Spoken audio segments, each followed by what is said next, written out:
नमस्कार. माझ्या वसंत डी मोरे या यूट्यूब चॅनेलमध्ये मी आपले मनपूर्वक स्वागत करतो. नमस्कार. आज आपण माझ्या या व्हिडिओमधून किशोरावस्था म्हणजे काय, किशोरवयीन मुलामध्ये होणारे बदल, त्याचबरोबर त्यांनी कोणता आहार घ्यावा, त्यांना येणाऱ्या समस्या यावर शैक्षणिक समुपदेशन, पालकाकडून होणारे समुपदेशन आणि सामाजिक समुपदेशन तसेच योग्य प्रकारे मार्गदर्शन कसे केले जावे याविषयी सविस्तरपणे माहिती जाणून घेऊया. किशोर अवस्था म्हणजे काय? किशोर अवस्थेतील शारीरिक बदल. मुलीचे बालपण संपून तारुण्य सुरू होईपर्यंत संक्रमण कालावधीला सामान्यपणे पौगंडावस्था म्हणतात. किशोरावस्था किंवा कुमारावस्था म्हणून ओळखला जाणारा हा काळ वयाच्या 10 ते 18 वर्षादरम्यानचा असतो. वयात येत असताना मुलींच्या जीवनातील हा काळ त्यांच्या भावी जीवनासाठी अत्यंत महत्त्वाचा असतो. मानसोपचार तज्ज्ञांच्या दृष्टिकोनातून या अवस्थेला महत्त्व दिले जाते. त्याची 2 प्रमुख कारणे आहेत. पौगंडावस्थेच्या या काळात मुलीमध्ये मानसिक समस्या निर्माण होऊ शकतात व या समस्याकडे योग्य रीतीने लक्ष देऊन त्याचे निराकरण करण्याचा प्रयत्न न झाल्यास मानसिक आणि पर्यायाने शारीरिक रोगाचे प्रमाण वाढू शकते. म्हणून किशोरवयीन मुलींनी आरोग्य, आहार व स्वच्छतेबाबत विशेष दक्षता घ्यावी असे मत स्त्रीरोग तज्ज्ञ डॉक्टर नम्रता केशरवानी यांनी विद्यानिकेतन शाळेतील 1 दिवसीय कार्यशाळेत व्यक्त केले होते. आपण जर जन्मोत्तर अवस्था पाहिल्या तर त्याचा कालखंड खालीलप्रमाणे: 1. शैशवावस्था 0 ते 5 वर्ष. 2. किशोरावस्था 6 ते 12 वर्ष. 3. कुमारावस्था 13 ते 19 वर्षे. किशोर वयातील मुलांकडे त्यांच्या होणाऱ्या मानसिक बदलाकडे पालक म्हणून आपण विशेष लक्ष देणे आवश्यक असते. अनेकदा या बाबतीत आपण जाहीर बोलणे अथवा चर्चा करणे टाळतो, वाचणे, लिहिणे टाळतो. परंतु या विषयावर जास्तीत जास्त बोललं पाहिजे, माहिती घेतली पाहिजे आणि आपल्या पाल्याला अशा कुठल्याही प्रकारचे मानसिक अथवा भावनिक आजार होणार नाहीत यासाठी जागरूक असणे आवश्यक आहे. किशोरावस्था म्हणजे आयुष्यातील एक अशी नाजूक अवस्था जिथे मुलं प्रथमच नवनवीन भावना, विचार, अपेक्षा आणि बाह्य अंतर्गत शारीरिक घडामोडींना सामोरे जातात. या अवस्थेतील महत्त्वाची पायरी असते सेक्शुअल मॅच्युरिटी. मुलीमध्ये 10 ते 14 तर मुलामध्ये 12 ते 15 वयोगटात शरीरातील नैसर्गिक घड्याळ सुरू होते आणि मग लैंगिक अवयव विकसित होण्यास चालना मिळते व 18 ते 20 वर्षापर्यंत सर्व सेक्शुअल ऑर्गन्स मॅच्युर्ड होतात. मुले अशा लैंगिक विकासातून जात असताना नवजात शिशूप्रमाणेच त्यांना सांभाळावे लागते, कारण 10व्या वर्षापासून ते 20व्या वर्षापर्यंत लैंगिक, बौद्धिक, भावनिक वाढ परिपूर्ण होत असते. या वयोगटातील अनेक पाल्यांच्या पालकांना प्रश्न पडतो, माझं मूल ज्या काही प्रमाणे वागत आहे ते नॉर्मल आहे किंवा नाही. म्हणूनच आधी नॉर्मल असणे म्हणजे काय याचा अर्थ समजून घेणे आवश्यक आहे. जर तुमची मुलं हट्टी, खोडकर, आपलंच म्हणणं खरं करणे, छोट्या मोठ्या गोष्टीचे कुतूहल, खाण्यापेक्षा खेळण्याकडे जास्त लक्ष, शाळेतील अभ्यासापेक्षा मित्रमैत्रिणींना जास्त वेळ देणे, पालेभाज्या फळं खाण्याऐवजी पिझ्झा, बर्गर, सँडविच, चटपटीत पदार्थ जास्त खाणे, शाळेतील परीक्षेपेक्षा स्पोर्ट्स, क्रिकेट, चित्रकला, नृत्य इत्यादी गोष्टींना जास्त महत्त्व देणे आणि सगळ्यात महत्त्वाचं, विरुद्ध लिंग आकर्षण असे काही बदल दिसत असल्यास तुमची मुले नॉर्मल आहेत. त्यांना कोणताही विकार नाही. परंतु भावंडांमधील वैर, समवयस्कांचा दबाव, शरीराची प्रतिमा समस्या, शाळेतील गुंडगिरी, डेटिंग, अपमानास्पद संबंध, किशोरवयीन गर्भधारणा, खाण्याचे विकार इत्यादी विविध समस्यामुळे किशोरवयीन मुलामध्ये काही मानसिक विकार बऱ्याच वेळी दिसून येतात. ते पुढीलप्रमाणे: 1. चिंता विकार, ॲनेक्झायटी.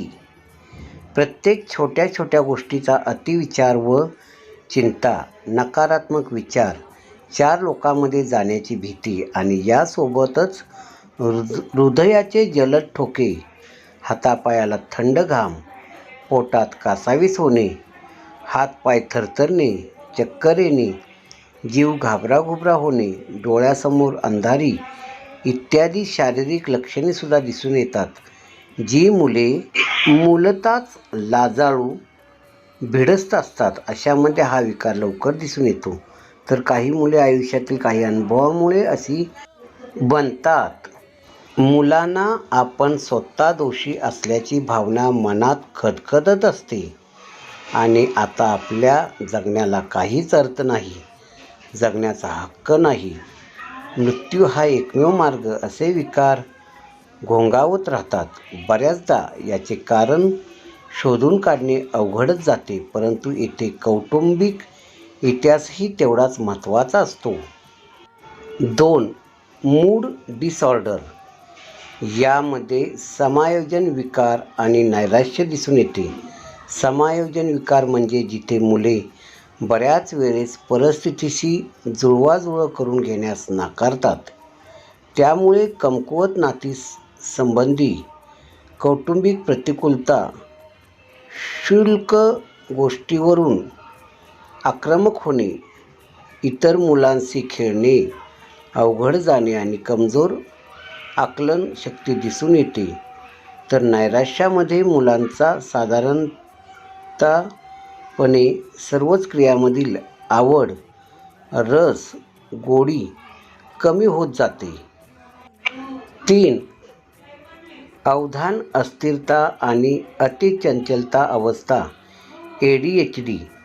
हा एक मेंदूचा विकार असून लक्ष केंद्रित न होणे, अभ्यासात व कामाच्या सततच्या सरावाखेरीज छोट्या छोट्या चुका होणं, प्रश्न पूर्ण होण्याआधीच उत्तर देणे, कोणतेही काम जबाबदारीने न स्वीकारणे, विसराळूपणा, अतिक्रियाशीलता, बसल्या जागी उड्या मारणे, वाचाळता, अस्थिरता अशा मुलांना भावनांना नियंत्रित ठेवणे देखील कठीण जाते. 4. व्यवहार विकार, बिहेवियरल डिसऑर्डर. हा विकार मुलीपेक्षा मुलामध्ये जास्त दिसून येतो. येथे मुले काही मूलभूत अधिकारांचे उल्लंघन करताना दिसतात.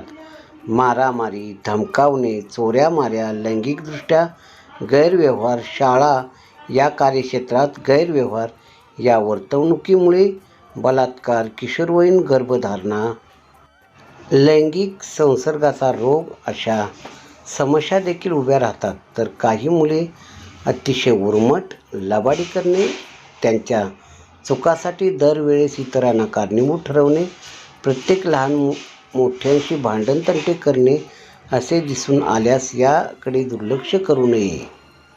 5. आत्महत्या. नैराश्यातील अनेक किशोरवयीन मुले आत्महत्येची पायरी चढतात. त्यामुळे किशोर वयातील कोणत्याच मानसिक समस्येला दुर्लक्षित न करता वेळच्या आधीच होमिओपॅथिक उपचार व काउन्सिलिंग सुरू करणे योग्य ठरते. होमिओपॅथी ही नैसर्गिक उपचार पद्धती आहे. ही औषधे शरीरातील अतिसूक्ष्म पेशीपर्यंत पोहोचून नुसते शारीरिकच नव्हे तर मानसिक विकारामध्ये सुद्धा जलद गतीने सकारात्मक बदल घडवतात. एवढंच तर होमिओपॅथिक डॉक्टर रुग्णाची सखोल माहिती घेऊन प्रत्येक लक्षणांचा बारकाईने अभ्यास करतो व त्या व्यक्तीच्या शारीरिक प्रकृतीला साजेसे औषध निवडले जाते. त्यामुळे रोग मूलतः बरा होतो. मानसिक रुग्णांना होमिओपॅथिक औषधे जलद लागू पडते व शरीरावर त्याचा कोणताही दुष्परिणाम होत नाही.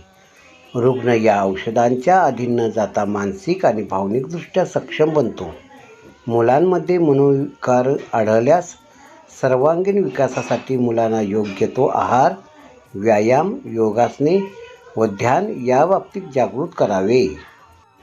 किशोरावस्था म्हणजे काय? किशोरावस्था याला इंग्रजीत ॲडोलेसेन्सी असा असून तो लॅटिन ॲडोलेस्केर या क्रियापदापासून तयार झालेला आहे. त्याचा अर्थ परिपक्वता लाभणे असा आहे. प्राचीन विचारसरणीनुसार लैंगिक परिपक्वता प्राप्त होण्याचा कालावधी आणि किशोरावस्था यांच्यात फरकच केला जात नसे. पियाजे या संशोधकाच्या मतानुसार किशोरावस्था याचा मर्यादित अर्थ न घेता शारीरिक विकासाबरोबर मानसिक, भावनिक आणि सामाजिक विकासाचाही यात समावेश केला पाहिजे. बाल्य आणि तारुण्य यांना जोडणारा काळ म्हणून किशोरावस्थेकडे पाहिले जाते. किशोरवयीन अवस्था आणि लैंगिक परिपक्वता असे समीकरणच आपल्याला पाहावयास मिळते. या कालावधीत मुलामुलीमध्ये लैंगिक बदल झपाट्याने होतात. किशोरावस्था म्हणजे 13 ते 21 वर्षापर्यंतचा विकासाचा कालखंड होय. किशोरावस्थेला कुमारावस्था किंवा पौगंडावस्था असे म्हणतात. किशोरावस्थेमध्ये वर्तनातील बदल, विचारसरणी आणि मूल्ये यांच्यात इतका फरक पडतो की त्यानुसार पूर्व किशोरावस्था आणि उत्तर किशोरावस्था असे 2 टप्पे पडतात. 13 ते 17 वर्ष वयापर्यंतचा कालखंड म्हणजे पूर्व किशोरावस्था आणि 17 ते 21 वर्ष वयापर्यंतचा कालखंड म्हणजेच उत्तर किशोरावस्था होय. किशोरावस्थामध्ये होणारा विकास हा अत्यंत गतिमान असतो. शारीरिक विकास खूप झपाट्याने होत असतो. पाहता पाहता मुली झाडासारखी वाढू लागतात. त्यांचे रंगरूप, आकारमान व चेहरा बदलून जातो. किशोरावस्थेत आलेल्या मुलामुलींना ओळखणे फारसे अवघड नसते. या कालखंडात त्यांचे वर्तन, आदर्श, मूल्ये यात बदल होत असतो. शारीरिक बदलाबरोबर मानसिक, भावनिक बदल घडून येऊ लागतात. लैंगिक परिपक्वता हे किशोरावस्थेचे ठळक वैशिष्ट्य होय. शारीरिक बदल. किशोरावस्थेच्या कालखंडात मुलामुलीमध्ये घडून येणारे शारीरिक बदल हे अत्यंत वेगवान असतात. एखादी नाट्यपूर्ण घटना घडून यावी त्याप्रमाणे किशोरामध्ये शारीरिक बदल घडून येतात. लैंगिकतेबरोबर अनेक शारीरिक बदल होत असतात. लैंगिक विकासाबरोबर मानसिक, भावनिक व सामाजिक विकासाचा किशोरावस्थेमध्ये समावेश केला जातो. लैंगिक परिपक्वता प्राप्त झाल्याने नजरेत भरणारा व झपाट्याने होणारा लैंगिक विकास आणि वाढणारी उंची हीच किशोरावस्थेची ठळक वैशिष्ट्ये होत. किशोरावस्थेदरम्यान घडून येणाऱ्या लैंगिक बदलामुळे मुले बावरून जातात. मुली संकोचाने दबून जातात. शारीरिक बदलामुळे त्यांच्या वर्तनात बदल दिसू लागतो. सुरुवातीस मुलांची व मुलींची उंची, वजन समान गतीने वाढत असते, पण अचानक मुलींच्या वाढीचा वेग वाढतो. मुलांच्या तुलनेत अधिक गतीने त्यांच्या शरीरावर फरक दिसू लागतो. संपूर्ण शरीर रचनेत व आकारमानात फरक पडतो. मुलीमधील हे बदल मुलांच्या तुलनेत 1 ते 2 वर्ष अगोदर येतात. म्हणूनच एकाच वयाच्या मुलामुलींचे वर्तन भिन्न असते. त्यांची लैंगिक इंद्रिये विकसित होतात. प्राथमिक व दुय्यम लैंगिक गुणवैशिष्ट्ये विकसित होतात. मुलीमध्ये मासिक स्राव सुरू होतो. मुलामध्ये वीर्य निर्माण होण्यास सुरुवात होते. मुले वीर्य निर्माण होणाऱ्या ग्रंथीचा विकास पूर्ण होतो. मुलीमध्ये स्त्रियांमधील अंडपेशी पूर्णपणे विकसित होते. मुलामध्ये अंडाशय तयार होते. मुलीमध्ये गर्भाशयाची वाढ पूर्णपणे होते व अधिक सक्षम होते.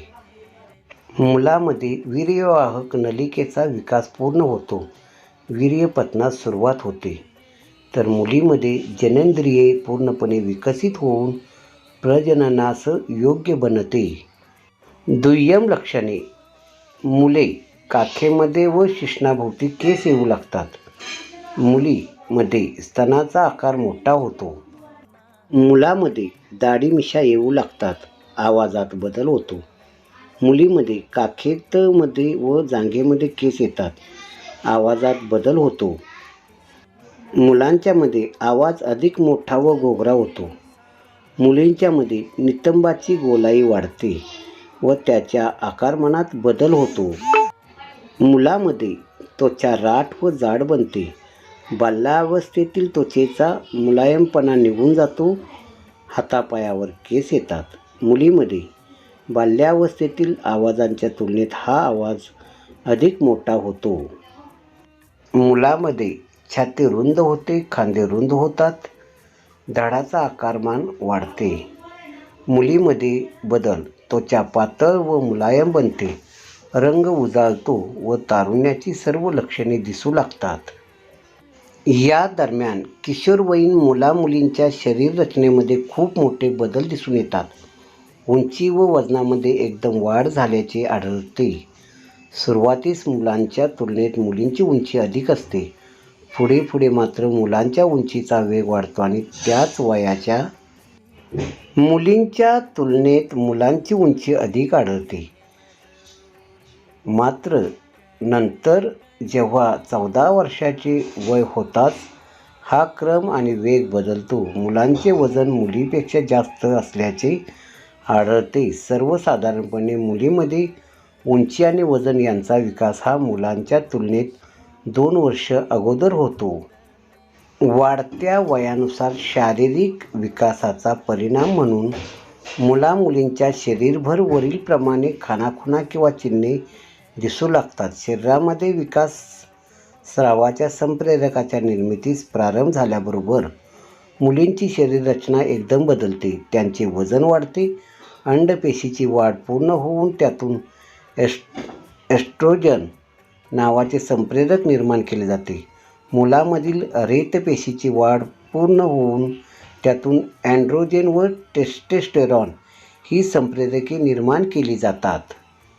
सर्वसाधारणपणे वयाच्या 7व्या वर्षापासून मुलामुलीमध्ये ही संप्रेरके निर्माण होऊ लागतात. याचा परिणाम म्हणून एस्ट्रोजनमुळे स्त्रियांच्या स्तनाचा आकार वाढू लागतो. जननेंद्रिये विकसित होऊ लागतात. तर अँड्रोजनमुळे पुरुषांच्या अंगावर केस येऊ लागतात व जननेंद्रिये विकसित होतात. तसेच अँड्रोजनमुळे पुरुषाच्या अंगावर केस येऊ लागतात व जननेंद्रिये विकसित होतात. तसेच टेस्टोस्टेरॉन या संप्रेरकामुळे मुलांची उंची वाढते. धडाचा आकार वाढतो. हातापायावर केस येतात. आवाज फुटतो व जननेंद्रिये कार्यक्षम होतात. मुलीमध्ये स्रवणाऱ्या संप्रेरकास एस्ट्रोजेन असे म्हणतात. त्यामध्ये एस्ट्राडियोलचे प्रमाण मुलीमध्ये 18 पट वाढते तर मुलामध्ये फक्त 2 पट वाढते. टेस्टोस्टेरॉन व एस्ट्राडियोलच्या प्रभावामुळेच पुरुषाच्या शरीरावर केस उगवतात तर स्त्रियांच्या स्तनांचा गोलाकार प्राप्त होतो व नितंबाचा आकार वाढतो. दिवस तुझे फुलायचे, झोपाळ्या वाचून झुलायचे या शंकर वैद्य काव्यरचनेतील ओळीप्रमाणे प्राप्त होणारी अवस्था म्हणजेच कुमारावस्था. कुमारावस्था, कौमार्यावस्था, पौगंडावस्था, वादळी अशांततेचा कालखंड अशा भिन्न भिन्न नावांनी ही अवस्था ओळखली जाते. लॅटिन भाषेतील ॲडोलेसिव्हरी या शब्दावरून ॲडोलेसेन्स हा शब्द प्रचलित झाला. जीवनातील 12 ते 18 ह्या शारीरिक वयाचा कालखंड कुमारावस्थेचा असतो. किशोरावस्था आणि पौगंडावस्था यांच्या दरम्यानची अवस्था म्हणजेच कुमारावस्था. स्टॅनले होल यांच्या म्हणण्यानुसार कुमारावस्था म्हणजेच मुलामुलींचा नवा जन्मच होय. ॲडोलेसेन्स इज रिबर्थ हा कालखंड संक्रमणाचा कालखंड म्हणून ओळखला जातो. कुमारावस्थेतील 12 ते 15 वर्षे उत्तर कुमारावस्था म्हणून ओळखली जाते. उत्तर कुमारावस्थेतील मुले किंवा मुली हे कनिष्ठ महाविद्यालयात प्रवेश करतात तेव्हा आता आपले पाल्य मोठे झाले आहे याची जाणीव प्रथम पालकांना होते. कुमार अवस्थेच्या कालखंडाला इंग्रजीमध्ये टीन एजर्स म्हटले जाते. या वयात मुलामध्ये शारीरिक, मानसिक, भावनिक आणि सामाजिक स्थित्यंतरे घडून येतात. विचार व भावना उचंबळून येतात. मुले व मुली शारीरिक परिवर्तनामुळे गोंधळून जातात. या संक्रमाच्या कालखंडात मुलामुलींची स्थिती संदिग्ध असते. मनात गोंधळ निर्माण झालेला असतो. मुलामुलीकडून वर जर बालिश वर्तन झाले तर आता तू मोठा किंवा मोठी झालीस असे म्हणणे योग्य नाही आणि याच मुलामुलीकडून प्रौढांना साजेल असे वर्तन झाले तर लहान तोंडी मोठा घास असं म्हणून मोठ्याकडून टीका केली जाते. काही मुली निराश होतात. अस्थिरता निर्माण होते. या वयात लैंगिक भुकेची सुरुवात होते. तिचे समाधान व उपशमन. यात सामाजिक बंधनाचा अडथळा येतो. तो अडथळा आल्यामुळे दमन आणि द्वंद्व निर्माण होते. यातूनच मुलामुलीकडून अनैसर्गिक व विकृत मार्ग मुलामुलीकडून स्वीकारले जाण्याची शक्यता निर्माण होते. याच काळात मुलामुलींचा जो शारीरिक, भावनिक आणि सामाजिक विकास होतो तो पुढीलप्रमाणे आपण बघूया. 1. शारीरिक विकास. 1. मुलामुलींची उंची एकदम वाढते, वजनात वाढ होते. 2. मुलांची शरीरे शारीरिकदृष्ट्या कणखर होतात व मुली अधिक नाजूक होतात. 3. मुलांचे खांदे रुंदावतात, आवाज घोगरा होतो, मिसरूट फुटते, लैंगिक इंद्रियाची वाढ होते, विकास होतो. 4. मुलींचे खांदे अरुंद होतात, कटी रुंदावते, शारीरिक पक्वता प्राप्त होते, मुलींचे शरीर प्रमाणबद्ध होते, रजोदर्शन होते, चेहऱ्यावर पिंपल्स येतात. 5. मुलांची हाडे बळकट होतात, त्या मानाने मुलींची हाडे ही ठिसूळ होतात. 2. मानसिक विकास. 1. मुलं-मुली अमूर्त विचार करू शकतात. 2. मुला-मुलींची अवधान कक्षा वाढते. 3. कुमार-कुमारिकेची अभिरुची क्षेत्र विस्तारते. 4. तर्कशक्ती विकसित झाल्यामुळे मुले-मुली स्वतःचे मत मांडतात. 5. अमूर्त प्रश्न कोडी सोडवण्यासाठी जास्त कल असतो. 6. विविध विषयावर वाद चर्चा करतात, स्वतःची मते आग्रहपूर्वक मांडतात. 7. स्वतःच्या जीवनाचे तत्त्वज्ञान मांडायला प्रारंभ होतो. 3. भावनिक विकास. 1. या वयातील मुलामुलींना भिन्नलिंगी व्यक्तीबद्दल आकर्षण वाटते, पण एकमेकाशी कसं बोलावं याबाबत गोंधळून जातात. 2. भावनांचा उद्रेक झाल्यास कडवट भाषा वापरून राग व्यक्त करतात. 3. या वयात मुलामुलींना आई किंवा वडिलांचा उपदेश त्यांना ऐकावायचा नसतो. शिक्षकांनी विशेषतः मुलीसमोर केलेला अपमान मुलांना सहन होत नाही. अशा परिस्थितीत राग न आवरल्याने उलट उत्तर देणे, वेडेवाकडे वागणे, हात उगारणे यासारखे मुलामुलीकडून अशोभनीय असे वर्तन घडू शकते. 4. ही मुले राग आला तर कधीकधी घरातील व्यक्तीशी बोलणे टाळतात. 5. या वयात भावनिक भडका कधीही घडू शकतो. भावनिक आंदोलने सतत चालू असतात. म्हणूनच या अवस्थेला वादळी अशांततेचा काळ असे म्हणतात. 6. ही मुली भावी जीवनाविषयी रमणीय सुखस्वप्ने रंगवतात, कल्पनाविश्वात रममाण होतात. या वयात त्यांचे वस्तुस्थितीकडे दुर्लक्ष होते. 4. सामाजिक विकास. 1. या वयात गट निर्माण करण्याची वृत्ती निर्माण होते. मुलांचे व मुलींचे मिश्र गट तयार होतात. 2. मुले-मुली आपल्या गटाशी एकनिष्ठ असतात. या एकनिष्ठेसाठी आई वडील शिक्षक यांच्याशी संघर्ष होतात. 3. सांकेतिक भाषा चिन्हाचा वापर करतात. 4. या वयातील मुले-मुली आदर्शाच्या शोधात असतात, व्यक्तिपूजक बनतात. उदाहरणार्थ सचिन तेंडुलकर, अमिताभ बच्चन, ऐश्वर्या राय, ब्रुस ली, करीना कपूर यासारख्या व्यक्तींची छायाचित्रे जमवतात आणि त्यांचे पोस्टर खोलीत लावतात. आपल्या आवडत्या क्षेत्रातील नामांकित व्यक्तीचे पूजक बनतात. 5. कर्मकांड, जातपात, धार्मिकता या गोष्टींना या वयातील मुली विरोध करतात. वरील स्थित्यंतरे घडत असतानाच या वयातील मुलामुलींना योग्य मार्गदर्शनाची गरज असते. हे मार्गदर्शन त्यांना त्यांचे शिक्षक, पालक यांच्याकडून मिळणे आवश्यक आहे. मार्गदर्शनाचा अभाव झाल्यास अशी मुले वाम मार्गाला लागण्याची शक्यता असते. उदाहरणार्थ धूम्रपान, मद्यपान, हिंसा, अनाचार, स्वैराचार या गोष्टी या मुलामुलीकडून घडू शकतात. त्यामुळे या अवस्थेतून शिक्षकांची, पालकांनी त्यांना सही सलामत बाहेर काढावे. कुमार कुमारिकांना योग्य जीवनमार्ग दाखवून समर्थ समाजाची निर्मिती करावी. कुमार अवस्थेतील शिक्षकांची भूमिका. कुमार अवस्थेतील मुलामुलींच्या समस्यावर मात करण्यासाठी शाळेतील वातावरण पोषक असणे गरजेचे आहे. या वयात शिक्षकांनी कुमाराशी व्यवहार बरोबरच्या नात्याने, मित्रत्वाच्या नात्याने करणे आवश्यक आहे. या काळात चांगल्या व्यक्तीचा आदर्श मुलामुलीसमोर ठेवणे गरजेचे आहे. तसेच शिक्षकांनी मुलामुलींना लैंगिक जीवनाविषयी माहिती द्यावी. प्रसंगी डॉक्टरांकडून योग्य ते मार्गदर्शन घ्यावे. लैंगिक जीवनाविषयी त्यांचे गैरसमज दूर करावेत. कुमारावस्थेत पालकांची भूमिका. या वयात पालकाने आपल्या पाल्यांची जपणूक करावी. घरात त्यांच्याशी मताला प्राधान्य द्यावे. घरातील वडीलधाऱ्या व्यक्तीने कुमारांचा सल्ला घ्यावा व तसेच त्यांना योग्य ठिकाणी मार्गदर्शनही करावे. पालकांनी मुलामुलीशी जवळीक साधावी. महत्त्वाचे म्हणजे आपल्या पाल्याला विश्वासात घ्यावे. कुमारावस्थेत समुपदेशकाची भूमिका. कुमारावस्थेत समुपदेशकाची भूमिका अत्यंत महत्त्वाची असते. समुपदेशक हा कुमारांना एखाद्या समस्येचा सर्व बाजूने विचार करण्यास प्रवृत्त करतो. एखाद्या समस्येची उत्तर शोधण्यास मदत करतो. समस्या त्याने सोडवायची असते. मुलांना संभ्रमावस्थेत सोडणे योग्य नाही, तर त्याच्याबरोबर आपण आहोत हा आधार महत्त्वाचा असतो. कुमारावस्थेत जीवनाकडे आशावादी दृष्टिकोनातून पाहणे आवश्यक असते. हा सकारात्मक दृष्टिकोन निर्माण होणे अत्यंत महत्त्वाचे आहे. किशोरवयीन मुलांनी कोणत्या प्रकारचे अन्न घ्यावे? फळे आणि भाज्या, पिष्टमय पदार्थ जसे की बटाटे, ब्रेड, भात, पास्ता आणि इतर पिष्टमय कर्बोदके, बीन्स आणि कडधान्ये, मासे, अंडी, मांस आणि इतर प्रथिने, दुग्धव्यवसाय आणि पर्यायाने इतर अन्न खावे. पौगंडावस्थेसाठी पोषण महत्त्वाचे का आहे?